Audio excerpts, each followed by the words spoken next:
We'll get started from where we left off last time. So I think last time we were discussing the buck converter, the step-down converter. We went through the justification for all the components, and then we started deriving these equations. So the equations that govern.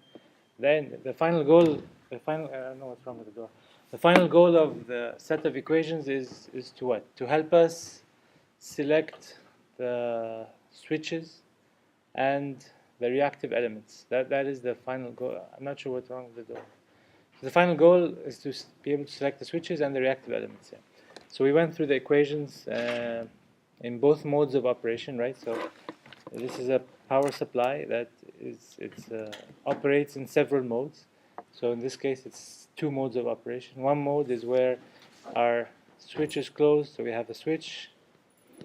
We have a control switch and a diode. In one mode, the switch is on, diode is off. In the other mode, the switch is off and the diode is on. So we derive the equations that govern the circuit in both cases, and based on some assumptions. The assumptions were that the waveforms are periodic, and we are operating in steady state, meaning the delta I that the current will rise, it will fall the same amount of delta I when in the second mode of operation, right? So, and we use that to be able to simplify the equations and derive, for example, the input-output voltage relationship. So when the switch was closed, we derived the equations, and when the switch was open, we derived the equations to govern delta I, and then we said that again the waveform is periodic, so current will end up at the same place it starts every period, meaning the delta I when the switch is closed,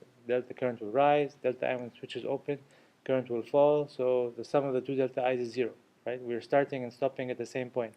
So we use that to, we substituted with the value of delta I from the previous two slides, which was in terms of the voltages, the voltage, the inductance, the duty ratio, and the period.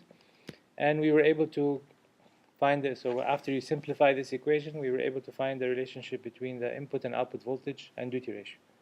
So that was one of the benefits that we found here. And then so now we know how the converter operates from a voltage transfer perspective. So you have put a certain input voltage. What is the only controlled variable that you have in the power supply? What is your only controlled variable? Yeah, I only have the switch duty cycle, right? So I only have a switch here, which is whatever, MOSFET or BJT or whatever. That's the only thing I control. This is the only input to the circuit, right? So given a certain input voltage, Vs, I know what I need to control D to be able to come up with a certain output voltage, right? So we need to do that for all the converters, right? So that's one thing we need to do for all the converters. The other thing we need to do for all the converters is, of course, we need to be able to select the switches. How do we select the switches? How do you select this switch and how do you select this switch? We select switches based on peak voltage and average current. Okay, so switches are selected based on peak voltage and average current. That's the first step. Then you have to go into the details. Then you have to look at heat sinking. Then you have to look at peak current as well. So, but the first thing you have to do is select the switches based on peak voltage and average current. Why peak voltage?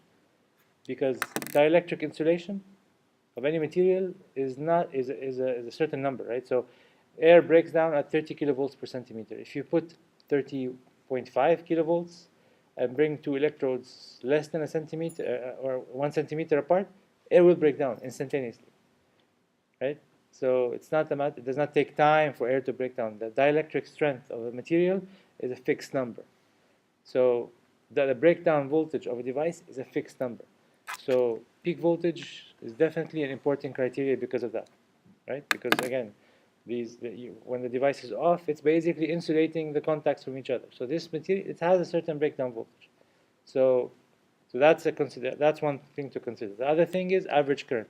Why is average current important? Because having average current flow in a device will lead to I squared R losses, right? So ideally, copper I can push infinite amount of current if I cool it, right? If I don't cool it, then it will reach a point where I can melt it, right? Because the current is flowing inside. I have I squared R losses in the copper. I can keep pushing current until it heats up enough to melt the copper, right? So that's why. But if you cool it enough, fine, you can push. That's why cooling systems are very important. As a power electronics person, you will have to at least understand first order equations of thermal systems, and we will go through that later in the chapter. But just just simple first order terminology. We don't have to get into details of thermal analysis here, but it's important because of that perspective. So average current is important, and peak voltage are important considerations, right? These are the most important considerations to Lec switches. So what is and so far we've tackled the peak voltage situation by looking at the voltage across the switch. What is the voltage across the switch, across the diode? So what do? We turn the other switch on and make the diode an open circuit and look at what's happening across the diode, right? So this switch is on and this diode is an open circuit. So what is the peak diode voltage? V source, right? In the buck converter it is. In the boost converter we will see, right? How about what's the peak voltage across the switch? So what do? You open this. This is an open circuit. And you put a short circuit here. So what's the peak voltage across the switch? V source. Exactly, right? So V source as well, right? So these switches would have to be rated for V source. How about average current? This one is a bit more tricky. I average in the diode and the switch.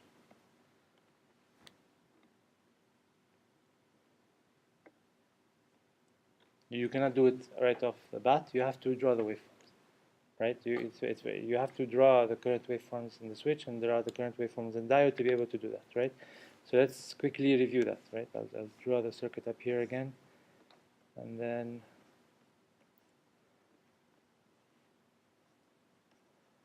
we'll draw the various waveforms.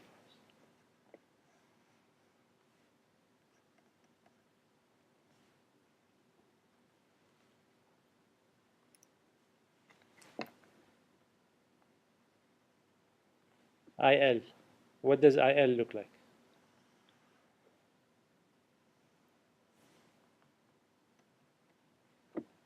Before we do IL, we can do V diode.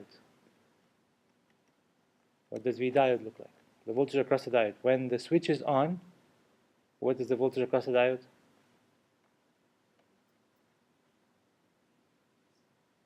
When the switch is on, what is the voltage across the diode? Exactly, V source. Right?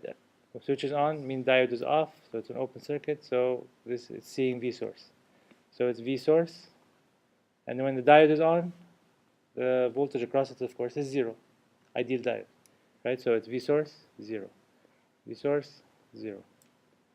V source, 0. Right? And then we said this is now an AC plus DC component that is impressed across this circuit, right? The AC component will go somewhere, the DC component will go somewhere. For ideal components, ideal and large components, what did we say will happen? The voltage source here is an AC plus DC voltage source, right? I have an infinitely large inductor and infinitely large capacitance, right? So what will be the voltage across the inductor? Again, think the superposition, right? So I have this circuit.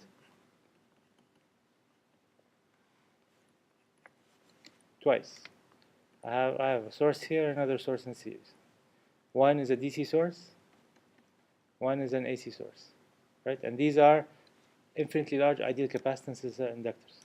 So let me draw the AC equivalent circuit first, and then we can draw the DC equivalent circuit to see what's happening.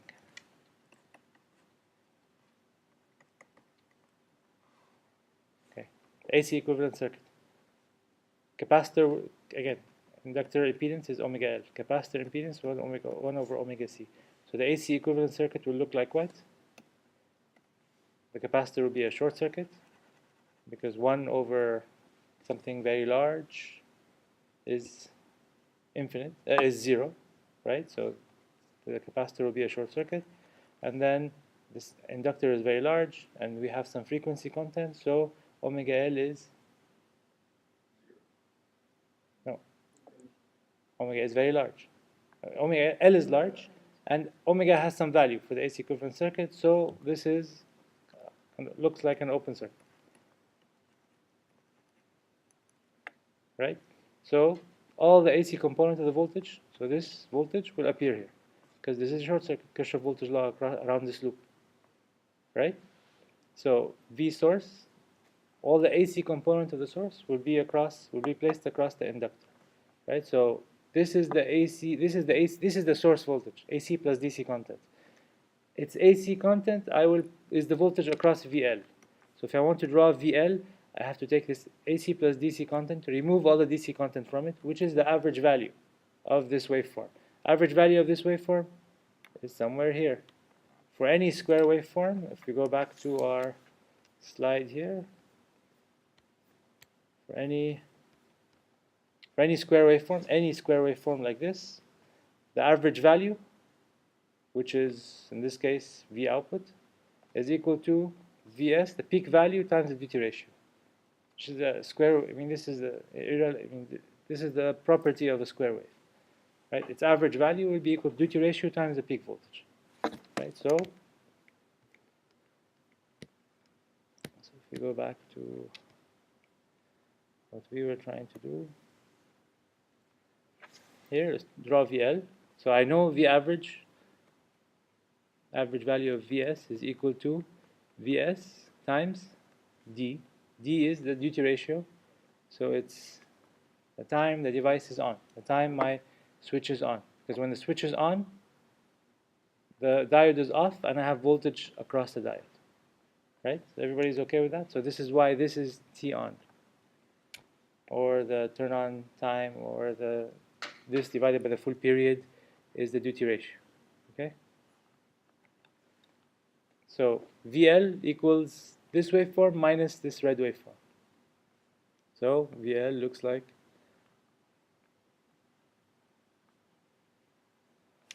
this. If I just happen to be operating at 50% duty cycle, then this is going to be Vs over 2, and this is minus Vs over 2. Correct? If I'm operating at 50% duty cycle. If not, then you will have a proportional, you have to shift it by whatever the average value is, and see what, as long as the areas are equal, right?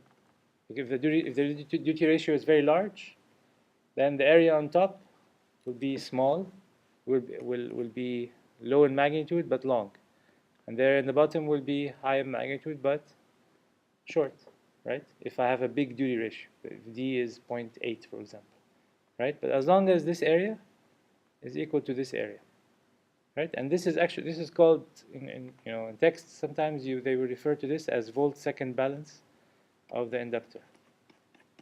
Volt-second balance, meaning this is voltage for a certain amount of time in seconds, right? So volt-second balance refers to this property. What does this mean? It means that, here it means that D times Vs over 2 times T. So dt is what? D is a ratio, 0.5 in this case, and the period is a time in seconds. So this is a time period. So it's half a second times this voltage is what? This is actually this area, right? This is dt times the value of the voltage, Vs over 2. So the volt-second balance across the inductor can give you this equation, dt times Vs over 2 plus, if I'm operating at 50% duty cycle, then it's also dt times minus Vs over 2 is equal to 0. The two areas should sum to 0. And in any across any inductor. I mean, anytime you have an inductor operating in steady state, the volt-second balance is going to have to follow this equation.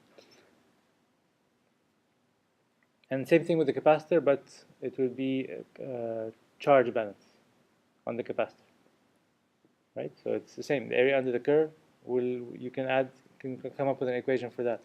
What will this equation give me? So this equation, let's say,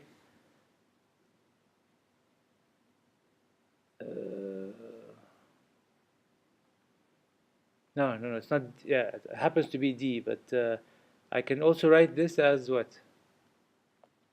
1 minus D, because remember, it's if this is D plus the rest of it, which is the time off, is equal to 1. So I can in the general case, I can write this as dt times Vs over 2 minus 1 minus D times Vs over 2 is equal to 0.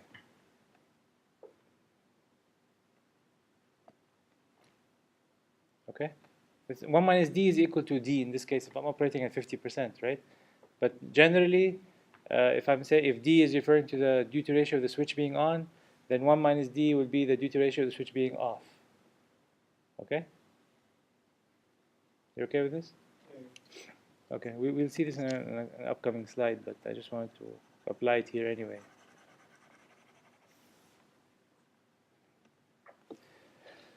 Okay, so this is VL, and then we said what was the objective? We wanted to find the average value of current, right? So to find the average value of current, you cannot. It's easy to select a switch based on peak voltage, but now to find the average value of current, which is the next important consideration to select the switch, you have to draw the current waveform. That's why we're going through this. So now, current waveform. What's the current waveform? What's the IL? Because IL is what? IL is gonna now. Where is IL coming from? This node, right? And this node is being fed from the switch on one side and the diode on one side. So if I have IL, and I know when the switch is on, and I take a part of IL, it's going to be the diode current. A part of IL will be the switch current, right? So that's why I have to draw IL.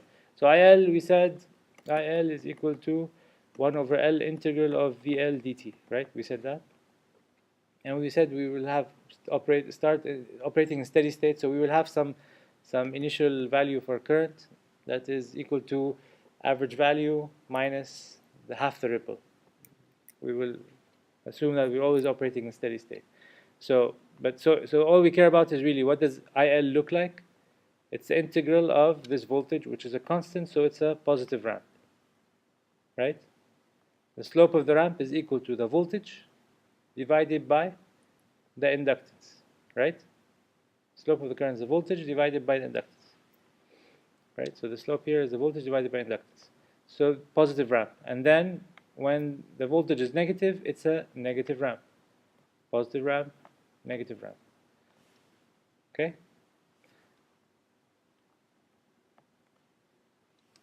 This part of IL is what?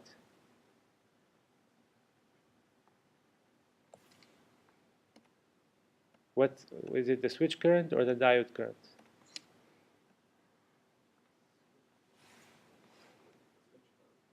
Switch current, because we said when the switch is on, the voltage across the switch is 0, but the voltage across the diode will be equal to Vs. So that's why we have Vs here, over here.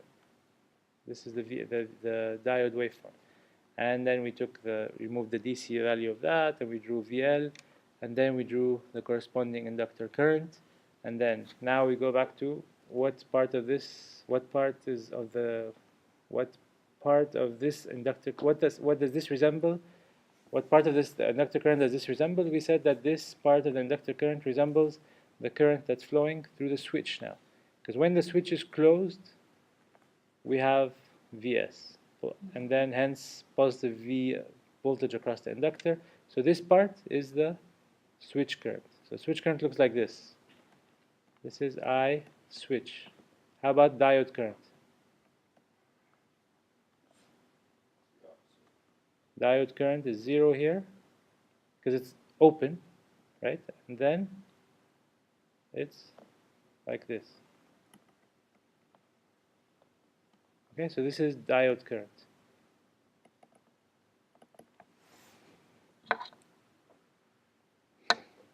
Okay, so this has some average value, whatever it is. I'm not going to calculate the average value for this. I mean, basically, you have to calculate the area under the curve. So I would split it into a rectangle and a triangle, right? And do the area, calculate the area. That's how I would do it. Okay, but the average value of this somewhere here, for example, that is the average value for switch current, right? Switch current again, it repeats by the way here again, right? Right, so this is switch current again. So it will have some average value. This average value is I switch average, right? This I switch average is what you need to select the device, right? So let's quickly go to a vendor's website, for example. We'll go to International Rectifier's website. I haven't been on their website in a while, but hopefully they didn't change it too much. irf.com.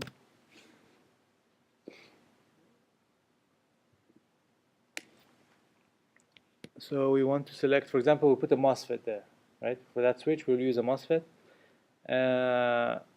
And we will go with an N channel, so it's a 20 to 300 volt N channel MOSFETs. That's what this is. Yeah, you can use that. Yeah, this is probably where we want to go. And let's say VS was 50 volts, for example. So how would we go about selecting the MOSFET? So they have, typically they have a nice filtering technique. At least they had in their old website. Anyway, so we know if our VS is 50 volts, then we know that the breakdown voltage, or since the peak voltage of the device is 50 volts, then we said, okay, so the voltage across the device, across the diode, is the peak voltage across the diode is Vs, and the peak voltage across the MOSFET is also Vs. I think we derived that, right? We said that V peak for the switch and the diode is equal to Vs. In this case, let's say it's 50 volts. So the first thing we do is select the voltage range of the switch. So we select, okay, the 40 to 60 volt family, for example. Let's see what else they give us. After you select the 40 to 60 volt family, here, now this is the selector I wanted, yeah. So what's the next thing we want? What's the next important consideration we said was for device selection? Average current. I switch average. So we have to know what the switch average current is, right? So we drew the waveform. And after you draw the waveform, then you should be able to find the average value of this waveform. If you find the average value of this waveform, then you go back and select from the table. So let's go back. Let's assume we have an average value of 2 amps for something, for example. So what does this allow us to do, for example? So all of these are different MOSFETs in the 40 to 60 volt family. All of these, it's how many? They have 267 matching results. Okay, so obviously we have to filter somehow. So then we go back up here and look at these red things here. Base part status, is it active or not active?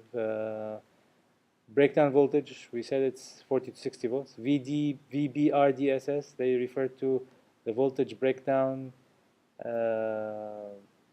BR is breakdown, drain to source, for example, right? That's what the breakdown voltage is.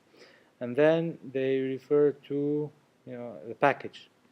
All of these things, fine. We already filtered based on voltage, so we're not going to filter again based on that. Package depends on what you want to design. So package means, are you going to buy a surface mount chip? Are you going to buy a dual inline package? Some surface mount chips have certain shapes. So which one do you want to buy? Do you want to buy this TO220 package? Is more like a, looks something like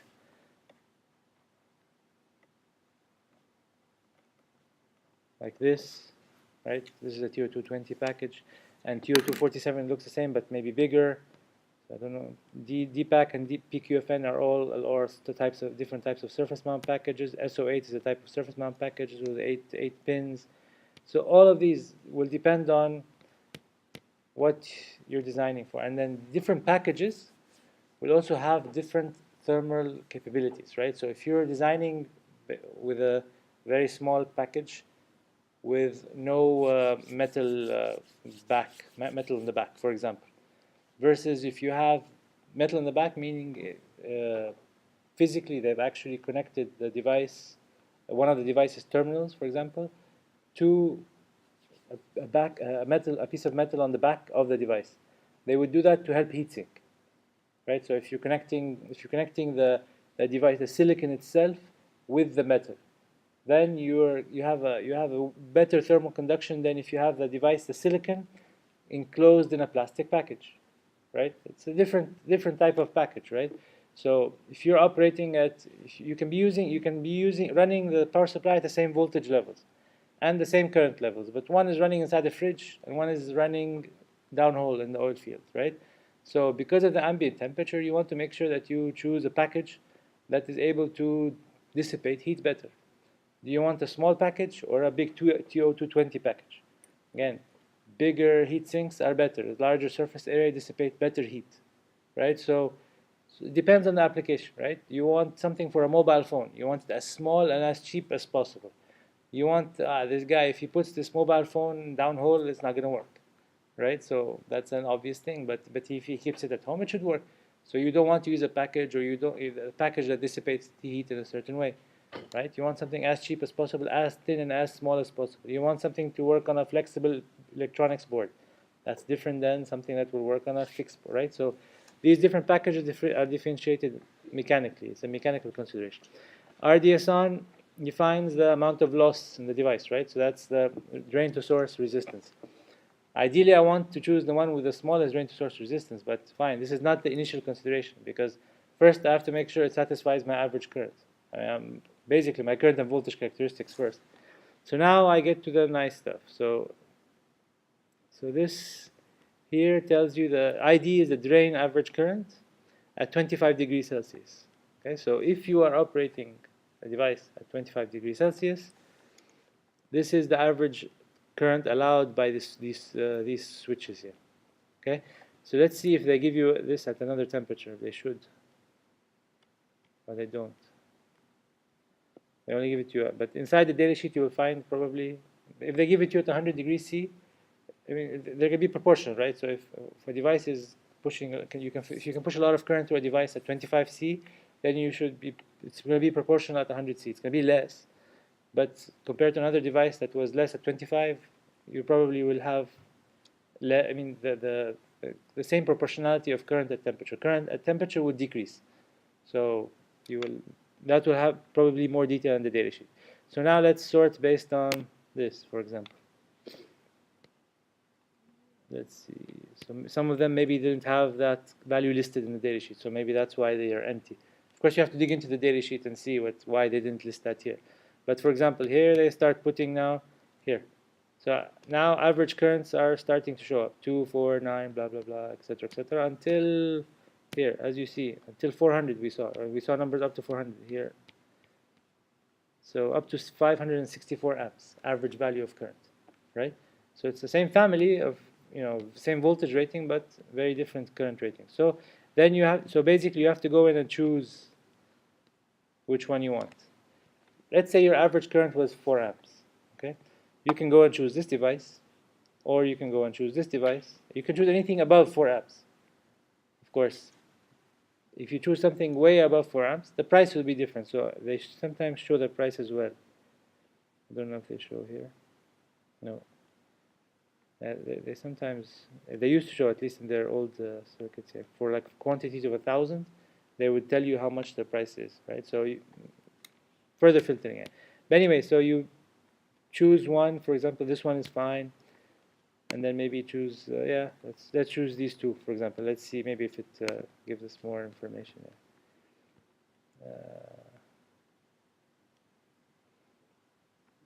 We would have to open up the data sheet at this point. So I don't get the. So we have breakdown voltage of 55. We have.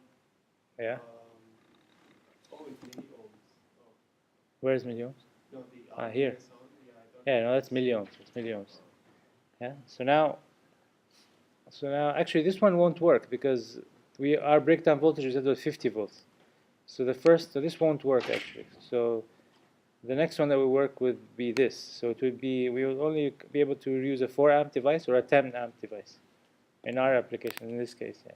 So I opened up this datasheet, the 55 volt device. So it satisfies both my breakdown voltage and my average current requirements. Right. So that's how you start. And then you can dig deeper into, now you want to calculate losses. Maybe this will not satisfy your losses, right? So you may have to go back again and choose something. This has what? This has 75 milliohms of RDS on, right? So versus this one still has 75. If we go to another device that's with a breakdown voltage of greater than 50 volts, this has 40, right? So half the losses. Half the resistive, half the on-time resistance, yeah. So can we find something with less? So 25, 27, right? All of these are better from a loss perspective, right? So all of these are additional things that you can filter for. But the first minimum requirements that you need to go in and start buying devices or selecting your devices would be peak voltage, average current. Peak voltage, average current, okay? So hopefully this is okay so switch selection, and same thing with the diode. So we can go back and do this for the diode as well. I'm sure they sell diodes.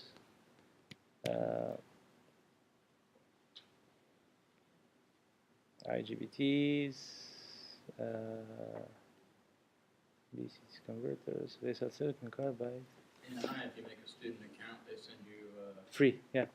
Yeah. Yeah, you can get free samples, but I don't think they could ship you. You get one chip. You can order like 30 of them. No, I mean, doing electronics next to Texas Instruments, or I mean, you get the stuff. I mean, it's so fast. I mean, it's in a day or two you have it. But it's so weird because like they make you for this one little chip, they'll make you sign for it. It's like you literally have to be there, answer the door, sign for it, saying you received it. And it's like you're sending me this for free. Yeah, but they don't want to ship stuff overseas. Remember, I mean, there's lots of export control issues. There's a lot of stuff that's happening around the world that's I bought a nasty. computer online and they just set it on the front porch. Yeah. I ordered a free chip and they made me sign. But a computer, you can use it to log on Facebook, right? So they rely on the fact. I don't think they care if you're not intelligent. But the person that's ordering electronics is doing something with it. He's designing something with it, right? So there's a difference between a person. Yeah. This is all recorded, guys. Okay, I'm not going to post this video. It's okay, we can only see okay, that's fine. Anyway, so we've started the selection process, right? The rest of the selection process depends on your application. That's what I'm trying to say, right? So we just gave you the starting point, and then you have to continue. So now we've selected the diode and the switch. We're okay with that? Diode and switch selection. So now let's see what happens to the rest. What do we have left in the circuit? We have the inductor and capacitor left to select. So again, we went through the inductor selection process before. The way I like to do it. The way I like to do it is, for the inductor selection process, you always start with your ripple current spec. Given your ripple current spec and knowing your voltage waveform across the inductor, what do? We will do it the way the book likes, but just so at least I feel that you captured what I tried to say. So given a delta I spec, how would you select an inductor?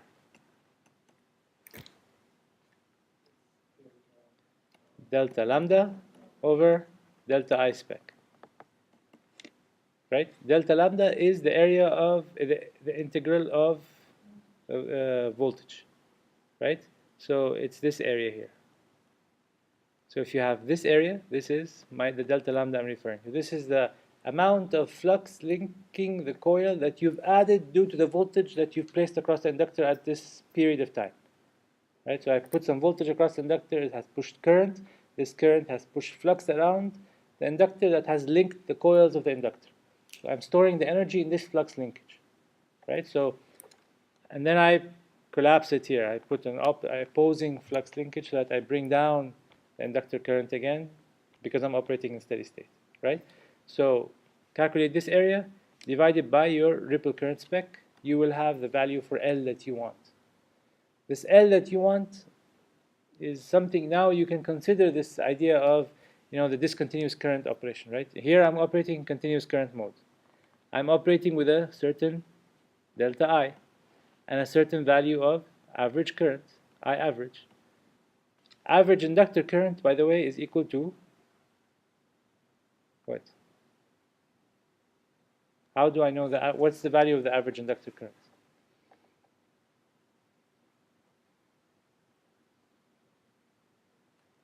Average inductor current is the DC, basically the DC component of the current through the inductor.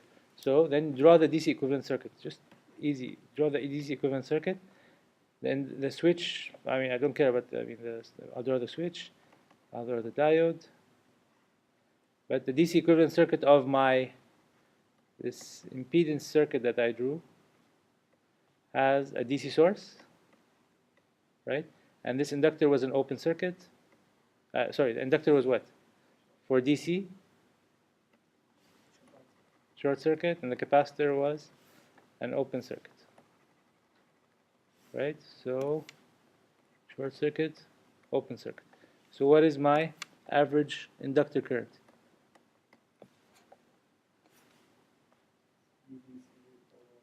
Exactly, it's V source over the resistance. So it's equal to the average load current. Right? So I know this value. I know I load, right? So given I load, because you know your load, given a certain average value of load current, if I tell you choose the value of inductance to operate at critical conduction mode, how would you draw the inductor current?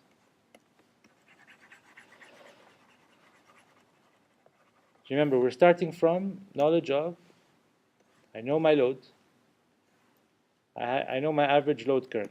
I know that. My average load current is my average inductor current, and it's equal to my DC component of this waveform divided by the resistance. We agree? It's only equal to the average value of the DC source divided by the resistance here. So knowing that, if I tell you to design an inductor such that inductor current is operating in critical conduction mode. Critical conduction mode means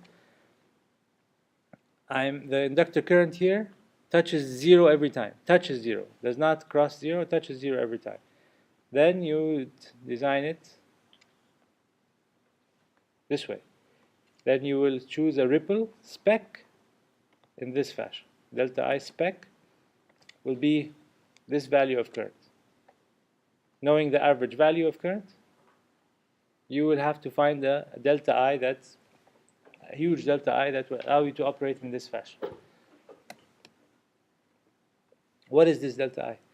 Remember, we said that this is delta I over 2, and this is delta I over 2. Right? So this delta I over 2, then delta I over 2, then this is basically half the average value of current. Right? If this is the average value of current, this is the average value. So delta I over 2 is the average value of current in this case as well. In this case, for example, if I'm operating at 50% duty cycle.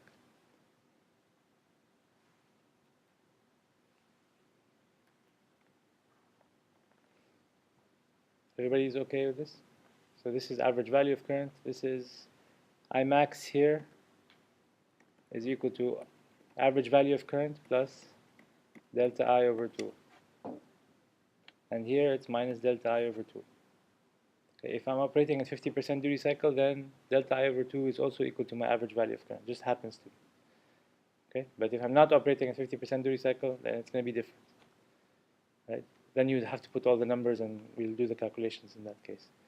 So this is one way to do it, right? Then you choose your delta I spec. Given a delta I spec, and knowing the waveform of voltage across the inductor, you can calculate inductance, right? For different situations. If I tell you operating in continuous conduction mode with delta I spec of, 5% of the average value of current. So this is IL, this is the average value of current. What's 0.05 times IL?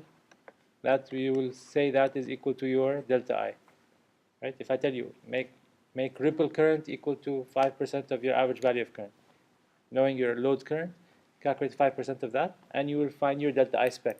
After you know your delta I spec and you know your waveform, because you know your duty cycle. The waveform is, you can draw the voltage waveform across the inductor by knowledge of your duty cycle or duty ratio and input voltage value, right?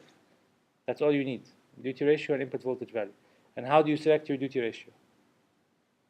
From the required output voltage, right? So the required output voltage, remember the equation for output voltage and input voltage is related this way.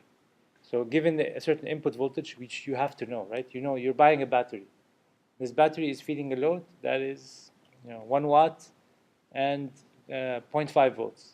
Your battery is 1.5 volts. So what do you need to do? Step down the 1.5 to 0.5. So step down the 1.5, which is Vs, to 0.5. So automatically you know D. You know D. You know your duty ratio. So knowledge of your duty ratio and your Vs value, your input voltage, you can draw the inductor, the voltage across the inductor. Knowledge of the voltage across the inductor, then you can calculate your area under the voltage. From knowledge of the area under the voltage and the ripple spec, which is a spec, it's something it's a given, then you should easily be able to calculate inductance for any situation. The text, goes through a special situation where this critical value or minimum value of inductance that we talked about last time briefly. So it calculates the minimum value of current, maximum value of current. How does it do that? Minimum value is average value of load current, which is equal to the average value of inductor current, plus delta I over 2, and minimum is minus delta I over 2. And the delta I, they substitute with the delta I that they've calculated before. Either this one with delta I open or delta I closed. Does not really matter. They should yield the same results, yeah. So you substitute and find your value for delta I for minimum current. This minimum current, if you equate it to 0, that means you bring this point to 0 here. If you equate this equation to 0, then you should be able to calculate the value given a switching frequency, because we said switching frequency is selected also based on losses and based on the switch that you've selected. This switch that we came up with here, for example, has a rise time of, let's see, T rise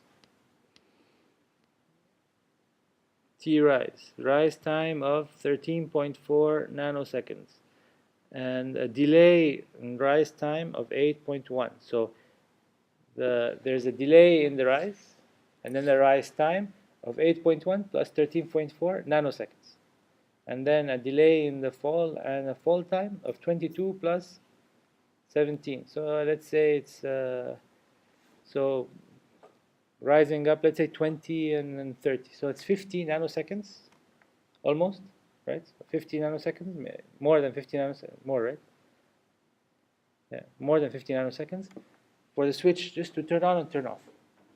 Just to turn on and turn off. So this is not useful for you. You want to be able to turn on, stay on for a while, and turn off.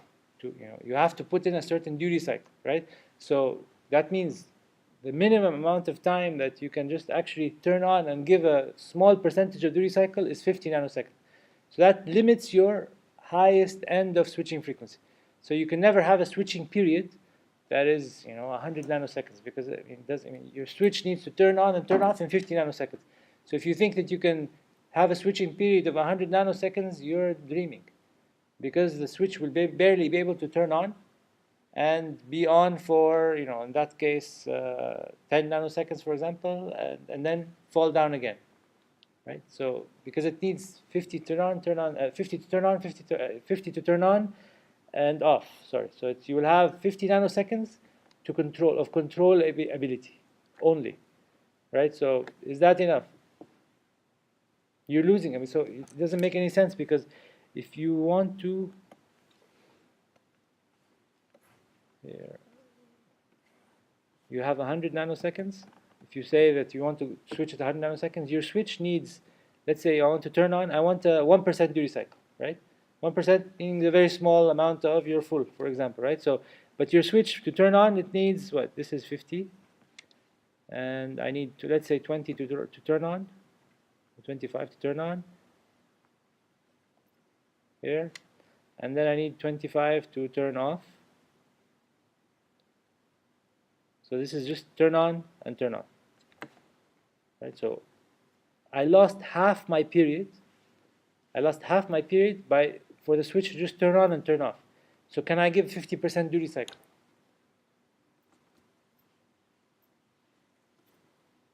This is 1%. Can I give a 50% duty cycle? If I turn on and wait for 50 nanoseconds, so it's 25 lost, I'm on for 50, and then I'm lost, then I turn off again in 25, that's 100. So can I give 60 nanoseconds? Can I give a 60% duty ratio? No, right? I mean, theoretically, you cannot, because this is a one, let's say this is a 1%. 50% duty ratio, then I need to turn on in 25. Then I wait for 50 nanoseconds, so this is 50 nanoseconds, right? And then I need 25 to turn off, right? So then if I waited for 50 nanoseconds here, if this is 50 nanoseconds, which is really half my 100 nanoseconds, which is what at the time I really supposed to stay up, I have no time to go down and do anything else. I cannot provide any control ability beyond 50 nanoseconds, for example. I cannot, right? So this will limit your high switching frequency for this device, right? So that's why switching frequency is typically something, okay, you start with, after you select your devices, okay, this is the capability of your devices. You have a range of devices now that have the switch, minimum rise times and fall times of X, Y, Z. Then this limits your switching frequency. Then you go back and calculate your power losses, because anytime you're rising and falling, you have power losses. So it's a very iterative process, right? So you selected your switches based on V peak and I average, right? Then you selected a certain switching frequency, right? And then you calculated losses, right? What if the losses are too high? Then you have to go back again. And then not just V and I will be very critical now. You have to calculate, you select something based on a different RDS-on. Maybe you go through the process now again, and it doesn't work. Then what do? Then you have to go back and reduce the switching frequency, right? Because switching frequency causes losses. You went to the lowest RDS-on device that you found, and you still cannot do it. So what do? You go back and change the switching lower the switching frequency. But if you lower the switching frequency, what happens? You have to increase your inductor and capacitor sizes, right? Then you have to go back here, increase the capacitor and inductor sizes, and then go back again. Because and then changing the inductor and capacitor sizes will change your ripple. So if you change your ripple, you will actually change your losses in the devices as well. Because remember, the average current in the device, in the inductor, in a diode or a switch, looked like this. Depends on ripple. So this is different than, for example, this. Are they the same? You have to. I mean, if you change the ripple, is it going to change the losses, the switching losses, or not? Probably will. It will change the area under the curve. Then it will change the. So it's an iterative process, right? So that's why when I first used to give this course, I used to have the students do everything in a MathCAD program. Like when you design your power supply, you go through a MathCAD program, because then you don't have to repeat every time. You just change some value, and then MathCAD recalculates everything for you all the time and plots the curve, because it's an iterative process. Yeah. So anyway, so we see the limit now on the switching frequency. So, but it's something that you are gonna select. You have to select it, and you will select it based on the device that you've selected, for example. Right, and the sizes of the reactive elements that you've selected or can use in your application. Big application, small application, right? So then, okay, so then here, so you have an equation that relates I minimum, which we will make 0, and then we have F, we have duty ratio, we have our load, we have our output voltage. So all you need to do is now solve for L minimum, right? That's the minimum value of inductance that will allow you to operate in continuous conduction mode. Okay? I know I went through this before last time, but I wanted to, because I will do the same thing for the two other converters, so it has to be clear. So I'm hoping it's this is good review, not bad review. Anyway, so we calculated L minimum. This just tells you the minimum value beyond which, if you increase inductance, you operate in continuous conduction mode, below which you operate in discontinuous conduction mode. And we talked about the features of discontinuous mode and discontinuous mode last time. You can have a power supply that operates in both modes, that's fine. But you have to make sure you understand where each mode happens so you control your power supply properly. Otherwise, you will lose control of your power supply. That's all it means here. You're expecting 5 volts, but you don't get, you get 10. Why? Because you moved from discontinuous mode to continuous mode and your power supply transfer function changed. Right? So that's why you have to know. That's why you have to know where this happens, yeah. But there's nothing wrong with it happening or right with it happening. It's a design consideration. Okay, and then what do they do next? So this is L minimum. Now they go through whatever, the way I would like to see it done is, they have a value equation for delta I, and this equation for delta I, what would they do? They would like to calculate L. So given a delta I specification, they basically use this in this equation. They substituted Vs and V output. So instead of having Vs and V output, I can write Vs in terms of V output as V output times V output over D, right? So and then they have they rewrite this equation in terms of only V output D and frequency, switching frequency, and delta I spec, right? So now given a delta I spec, and given a switching frequency, in your homeworks, for example, switching frequency, they will not give it to you in the problem. Right? They will typically not give it to you. So Mu'in may tell you, okay, just choose something, 10 kilohertz, 20 kilohertz, does not matter. There's no wrong answer, right? Is there a wrong answer? Is there a wrong answer for switching frequency? There's a wrong answer if you have a specific device selected. If you've selected this device, and you tell me I will operate with a switching period of 100 nanoseconds, I'll tell you it's wrong. But if I don't specify a specific device, fine, choose a number. Does it matter? Does not matter. Choose a number. Everybody can choose a different number. Right? But you're designing your converter at this switching frequency. And you're solving your equation if they don't give it to you. In the exam, I'll try to give it to you. If I don't give it to you, fine. And you ask, I'll tell you, okay, choose a number. Then everybody's answer will be different, which is fine. It's a design process. Right? I just want to make sure you know what the design procedure is. So anyway, so then they choose the value of inductance based on this equation. And now the only thing left will be the capacitor. So to size up the capacitors, they go back to what I explained. There's no magical equation to derive without looking at the waveforms here. So they go through the same procedure. So here we found inductor current, correct? So after finding inductor current, we know that this inductor current contains an AC plus DC component of current. This is going into this capacitor and into the resistor. The capacitor will look like a short circuit to AC. So all the AC component of the inductor current will flow in the capacitor. So they took the capacitor current and they removed the average value. The average value happens to be here the load current, which is the resistor current. So they took this waveform, removed the average value, which is the load current or the resistor current. And then they drew the capacitor current. After you draw the capacitor current, what would you do? Knowledge of the capacitor current, you have to calculate what? How do you size capacitors? C is equal to delta Q over delta V spec. Right?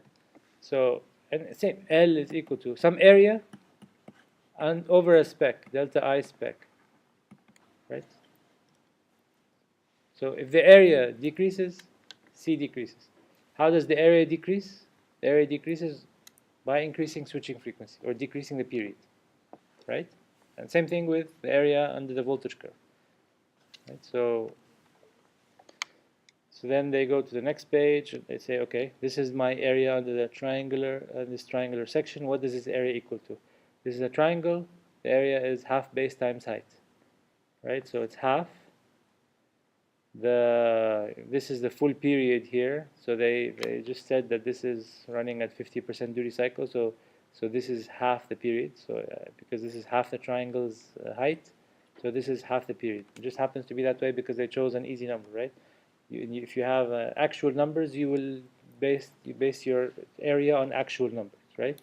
So in this case, it's half base times the height is delta I over 2, half the ripple, right? And that's equal to some value. This is the amount of charge you've added to the capacitance.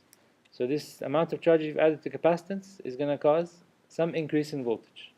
So, and this is the equation that we were playing around with. So this increase in voltage is something that you will typically be given as a spec, right? Or if you're given a C, then you can calculate the corresponding ripple that's gonna occur here. So from the previous delta I equation, and from the previous delta I equation, they do what? Right, this. Yeah, they put a delta V, so it's they're not delta V here, so they substituted the delta V from this equation somehow. From here, sorry. So delta Q is equal to T delta IL over 8, according to what they have here. So they took this delta IL and substituted up here. Okay, and then they were able to, and this right-hand side, they plugged into this equation here, right? So delta V is equal to delta Q they substituted with T times delta IL over 8. Delta L, they got it from here, which is the equation for delta I that we got before. You can go through the procedure and you can use this equation. There's nothing wrong with that. Or you can just calculate the areas like I showed you. But it's the same. You will get the same number in, right? So this is perfectly valid. It's derived from the equations. Does everybody see where this is coming from? Okay, so this is just the area in terms of delta IL. We have an equation for delta IL before, which is this. We take this equation and substitute for delta Q in the delta Q equation, and then substitute the delta Q in this equation. We're good? And then we drew this before, right? This was a ramp. Integration of a ramp is a quadratic function, right? How about if the capacitor current, okay, so this is capacitor current, looks like a triangle, right?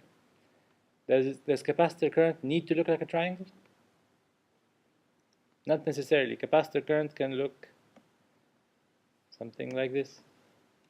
I can tell you capacitor current looks like this, and I can ask you to draw the corresponding, or size up the corresponding capacitor that would limit ripple voltage to a certain spec, delta V, 1 volt, for example, right? And this is IC, right? This is not the same as this. This is IC that you saw here, right? But as long as what? As long as the average value of current is 0 across the capacitor, then this can be valid current for a capacitor.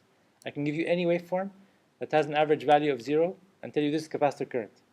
Tell me what the corresponding ripple is for a capacitance of 1 microfarad. This is a fair question, right? So I give you any waveform that has an average value of 0. Then I tell you, okay, and I give you a capacitance of 1 microfarad, for example, and I ask you to calculate the corresponding ripple voltage that will be developed across this capacitor, assuming an ideal capacitance, for example. So then you go and calculate the area under the current curve, take that area, that's the delta Q. I have an equation that says C equals delta Q over delta V, and then you given C is 1 microfarad, given the area, you should be able to calculate the corresponding ripple, right? How about what would the capacitor voltage look like in this case? If I tell you, okay, draw the capacitor voltage, capacitor voltage. Oh, it's a small capacitor. No, I'm giving you the capacitor current. I'm giving you the current, and you've calculated the ripple. You've calculated this area, and you know the capacitance, so you calculate the ripple. Let's say this ripple in this case is 1 volt, for example. I ask you to draw the waveform for capacitor voltage as well. Right? So how would you draw the capacitor voltage waveform? Vc is equal to 1 over C integral of IC dt. right? So it's the integration of the current. So integration of a ramp of a fixed value is a ramp. Positive ramp, negative ramp, positive ramp, negative ramp, right? So this would be the VC waveform, and this would be your, what would this be? A delta V that you've calculated, which is 1 volt, right? So given any waveform, you should be able to tell me the ripple voltage. I tell you this is the waveform of current through a capacitor. You should be able to calculate the ripple voltage given capacitance or vice versa, right? Everybody's okay with this? Capacitance calculation? Output voltage ripple? Okay. One variation of the output voltage ripple is the fact that capacitors are not ideal devices. So ideally a capacitor is not a pure capacitance, it's a capacitance with a resistor in series. What do you think this would do to the voltage? Again, this is now the full capacitor. The full capacitor is now an ideal capacitance with a resistor in series. How is this going to affect the ripple?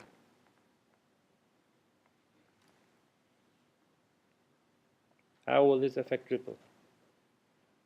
Now I tell you this is now not an ideal capacitor anymore. That's 1 microfarad. It's has a equivalent series resistance of 1 ohm, and then this ideal capacitance of 1 microfarad. So draw the ripple in both cases.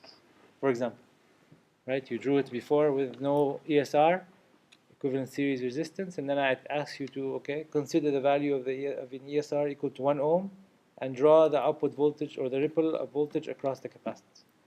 So you have current flowing through this circuit, AC current flowing through this circuit. This AC current has this shape, right? It will affect the capacitor in this fashion. This is how it will affect the ideal capacitance. How is it going to affect the ESR?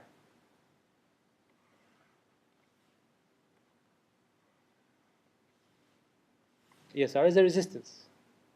What will the voltage across this resistance look like?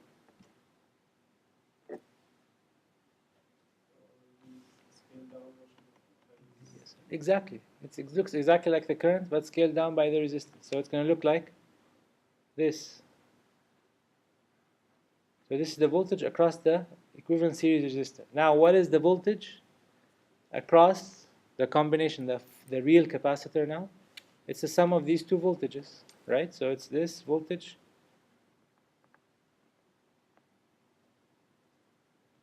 I cannot even draw it, right? So now this is your actual terminal voltage across the capacitor because of the presence of ESR. So what did the ESR do? The ESR increased ripple. Okay, so it increased ripple by what amount?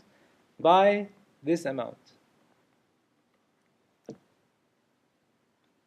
Do we agree? It increased the ripple by my ripple current, which is by the amount of current flowing through the capacitor times the ESR. It increased by delta IC times R ESR. Do we agree? This is delta IC. This is delta IC by multiplied by R ESR. Right? Because this jump here is what I see here. Do we agree? So ripple was here. Now ripple increased. Increased by what amount? By this amount plus this amount. This amount plus this amount is equal to this big jump here. Okay? So that's why here they tell you that the delta voltage, the voltage ripple due to the ESR is equal to the peak-to-peak capacitor current times the ESR resistance value. Okay? So now, after you've selected your capacitance, if you had not considered your ESR and you were meeting your ripple spec, now I tell you to consider the value of ESR of XYZ, then what do you have to do? You have to bump up your capacitance value because you initially had the capacitance value to give you a 1 volt ripple. Now I tell you to consider ESR. Now your ripple is 1.5 volts. So what can you do? You cannot play with the ESR. Right? The only thing you can play with, because ESR is typically constant for a family of capacitors. So electrolytic capacitors, for example, between I mean, we can open up the datasheet for the capacitance that I have on the website. Electrolytic capacitors between a certain range and a certain range will have a certain value of ESR. I don't know if I have the datasheet for the capacitor here. Capacitor datasheet. Yeah, let's see. So here, this is a capacitor datasheet that you have on your website. If you go to, for example, here. So these are 680 microfarad capacitors, and they have, you know, so for different so they give you the ESR for these values. So it's not 680 and up to 820. 680 up to 820, they have similar ESR, right? So this will give you the ESR for a certain capacitance at a certain value of voltage, right? So a similar capacitance for a different voltage will have, here it's the same, 0.293 ESR, 0.293 ESR, 0.293 ESR for the 680 microfarads, right? So this is a nice data sheet to help you understand what's happening.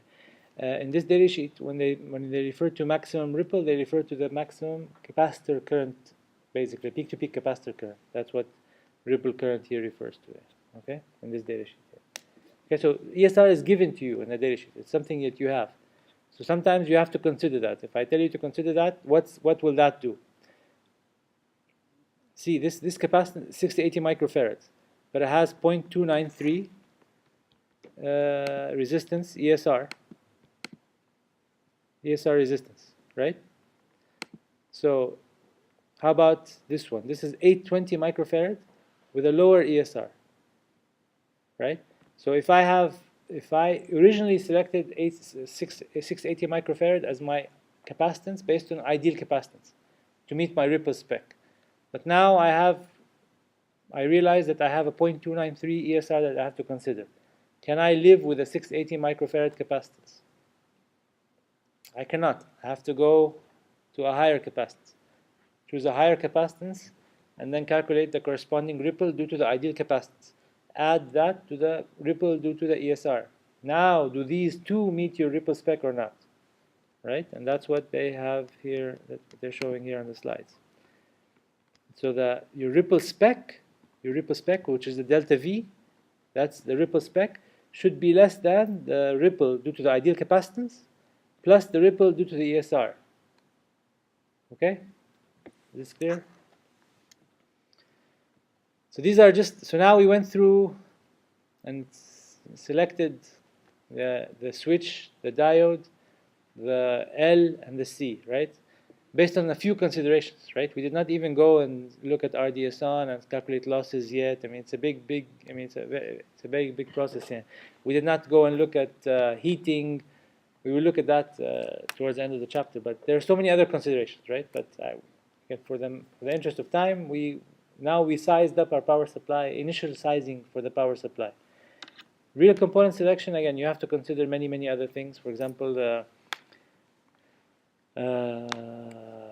wire is rated to RMS current. So again, we selected the inductor value, right? But we did not go and design the actual inductor. So you can actually go and now buy an inductor off the shelf, right? Or you can, like what you're doing in the project, you're going to actually build a transformer.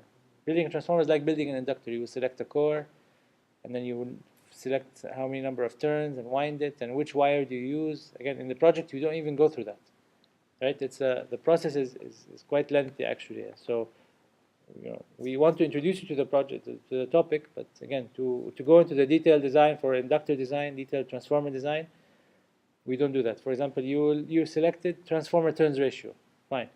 And you know that the ratio between the number of turns that we have in the primary and secondary in this case is the same ratio that you know that you should have. But why do we have 100 turns or 167? How many turns are there on the transformer? You didn't make it yet? Did you wind the transformers? Yeah, you made the transformers? Yeah. How many turns was in the transformer? Something like that, right? So why did we choose 110, right? We chose 110 because based on a certain amount of current that's coming into the power supply, we will have a certain amount of flux that can flow through the core, and we've selected the core to allow that flux to flow without saturating, and hence create a certain back EMF voltage, right? So the details of selecting, and then The wire size was selected so that the heat is not too much. If you heat it, if the wire gets too hot, then the efficiency goes down, because the resistance goes up with temperature. So the selection, the design process is very lengthy, but we just introduce you to what's happening here. We also make sure. I mean, I talked about the core not saturating. So this is something we're not considering here at all right now. We're just going through and selecting inductance. We're not going back and selecting a core based on the amount of flux that you're going to push to the core. So all that it's more of an advanced power electronics course that would. Again, selection of switching frequency. We talked about that. How it affects losses. How it affects losses in the switch. How it affects losses in the inductor. How it affects the size of the inductor and capacitor. So that's an iterative process as well. So the whole process is very iterative. So synchronous rectification. We won't dwell on this. Basically, the diode here. Remember, we have a diode here in the buck converter. What people do sometimes is, instead of using a dedicated diode, they use a MOSFET package here. And what they do is, typically a diode has a forward voltage that is pretty high. Power electronics diodes have forward voltages of 1.2 volts. So if I have 1 amp flowing in there, what is the power loss? 1 amp times the V forward, right? So it's 1.2 watts. 1.2 watts is quite a bit of power, actually. It will get pretty hot.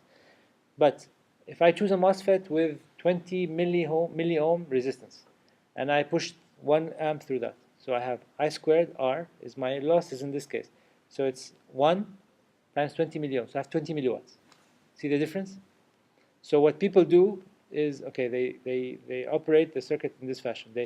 As soon as they turn off this device, what's going to happen? They don't provide the gate signal to the MOSFET, because the MOSFET will not be able to turn on. We will go through that in more detail later if needed. Yeah, but they don't provide the gate signal to the MOSFET. We want a path for the current to flow right away.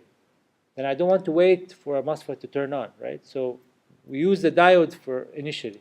So as soon as the switch turns off, the current will flow directly through the diode. As soon as the diode turns on, what's the voltage across the MOSFET? As soon as the diode turns on, yeah. Pretty much, no. The diode is on. This diode is on. What's the switch across S2? Ideally 0. So now I can turn on this MOSFET with very low losses, right? And now it has a lower impedance to flow of current. So this has a V forward of 1.2 volts. This has 20 milliohms of internal resistance. Current will see, this is 1.2 volts opposing me. This is, 20 milliohms times 1 amp, it's, whatever voltage. It's much less voltage than that forward voltage, so I will take that MOSFET path. So current will then go through the MOSFET, and most of the current will go through the MOSFET, and you'll be able to reduce your power losses considerably this fashion. So it's called synchronous rectification. That's all we're going to study about it, nothing more than that. Yeah. So we'll stop here, and we'll continue next time. I hope next time we'll go fly through the equations for the boost and the buck boost. They're exactly the same. So I spent a lot of time on the buck converter, but the process will be exactly the same. They will find VL, delta I,